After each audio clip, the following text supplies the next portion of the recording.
বিকেলের নাস্তায় কিছু না কিছু বানাতেই হয়। আজকে বানিয়েছি আফগান স্টাইলের একটা পরোটা। সবাই কেমন আছেন? আশা করি সবাই অনেক ভালো আছেন। আসসালামু আলাইকুম। এই পরোটাটা তৈরি করার জন্য আমি প্রথমে নিয়ে নিচ্ছি 2 কাপ পরিমাণ আটা। এরপর আমি এখানে সামান্য তেল, সামান্য লবণ, এরপর কুসুম গরম পানি দিয়ে আমি আটাটা মেখে নিব। সামান্য কুসুম গরম পানি দেওয়ার কারণে আমার এই পরোটার আটাটা অনেক সফট হবে। এরপর আমি আফগান পরোটাটা তৈরি করার জন্য 3টা আলু সিদ্ধ করে নিয়েছি। এই আলুগুলো দিয়ে আমি একটা পুর তৈরি করব।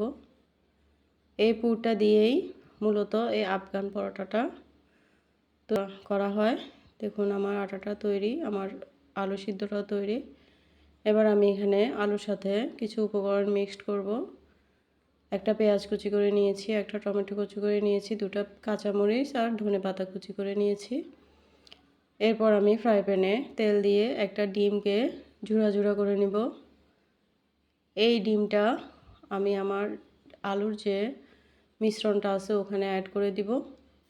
এখানে চাইলে মুরগির মাংস অ্যাড করা যায়, ছোট ছোট কিউব কিউব করে কেটে একটু ভেজে নিয়ে, তাহলে পরোটাটা আরও অনেক ভালো লাগবে খেতে।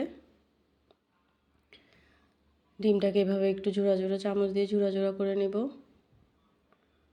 এরপর আমি ফ্রাই প্যানে একটু সরিষার তেল দিয়ে সেখানে একটুখানি আদা বাটা, একটুখানি রসুন বাটা, তারপরে একটু পেঁয়াজ কুচি, সামান্য একটু পাঁচফোড়ন দিয়ে আমি এটা যখন একটু বাদামি কালারের হয়ে যাবে তখন এই গরম গরম তেলটায় আমি আলুর পুরে দিয়ে আমি সবগুলো উপকরণ একসাথে ভালোভাবে মেখে নিব।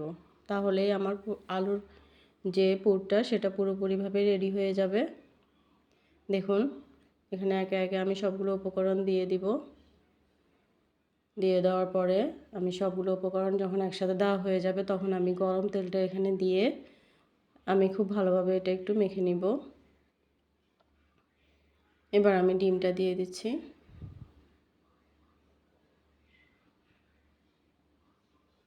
এবার আমি তেলটা দিয়ে দিচ্ছি। তেলটা দেওয়ার পরে ডিমটা দিব।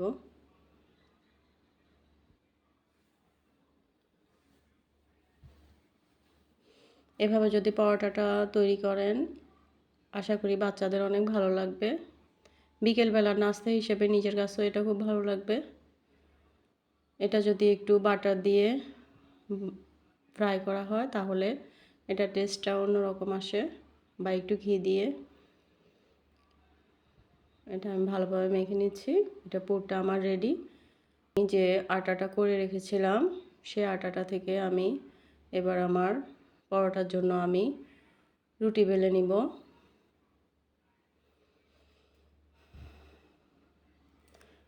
রুটিটা একটু মিডিয়াম সাইজের করেই বানাতে হয়। এরপর আমি এখানে যে আলুর পুরটা রেডি করেছিলাম সেটা আমি এখানে একটা চামচের সাহায্যে দিয়ে পুরো আটা রুটিটাতে আমি এই পুরটা ছড়িয়ে দিব। ছড়িয়ে দেওয়ার পরে আমি এটাতে একটা শেপ দিব, পানি লাগিয়ে নিব, তাহলে আমার যাবে না। এবার আমি দিয়ে দিচ্ছি এখানে আলু পুরটা। দেখুন এটা এভাবে একটু ছড়িয়ে দিতে হবে। এই পরোটাটা একটু সস দিয়ে খেলে খুব ভালো লাগে। বাচ্চারাও সস দিয়ে খেতে খুব পছন্দ করেছে। সবার কাছে যদি আমার রেসিপিগুলো ভালো লাগে সবাই অবশ্যই আমার সাথে থাকবেন, আমাকে ফলো দিয়ে আমার সাথে থাকবেন, ইউটিউবে সাবস্ক্রাইব করে দিবেন, লাইক দিয়ে পাশে থাকবেন। এভাবে আমি শেপটা করে নিয়েছি। সবাই আশা করি এভাবে তৈরি করতে পারবেন।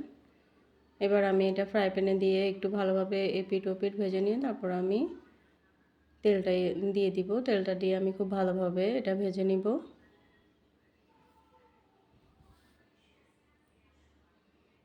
এখানে ঘি অথবা বাটার দিয়ে আপনারা এটা ভেজে নিতে পারেন, ভালো লাগবে খেতে। আমি তেল দিয়ে ভেজে নিয়েছি। সবাই এভাবে তৈরি করার চেষ্টা করবেন, আশা করি সবার কাছে খেতে অনেক ভালো লাগবে। এভাবে একটু ভালোভাবে একটু লাল লাল করে ছেঁকে নেবেন, তাহলে দেখতেও খুব ভালো লাগবে। দেখুন, দেখতে খুব ভালো লাগছে। এভাবে একটু ছেঁকে নেবেন। সবাই এভাবে বিকেলের নাস্তা এরকম একটা আইটেম তৈরি করতে পারেন, সবার কাছে অনেক ভালো লাগবে।